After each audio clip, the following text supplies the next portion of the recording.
Apa kibay ıyığım, altın gündöy biigim, aman esen жүрө кой, жарык чачып биз үчүн.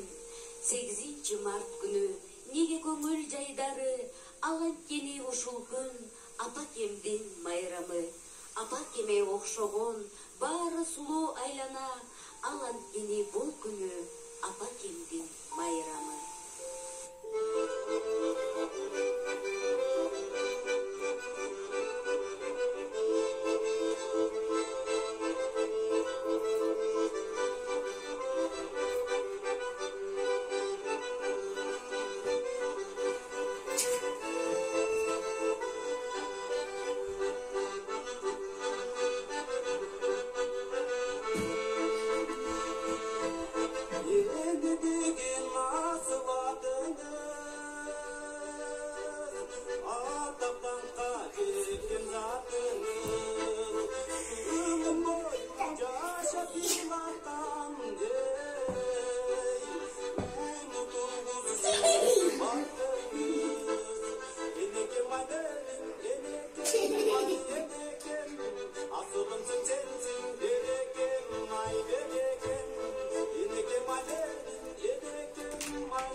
Good.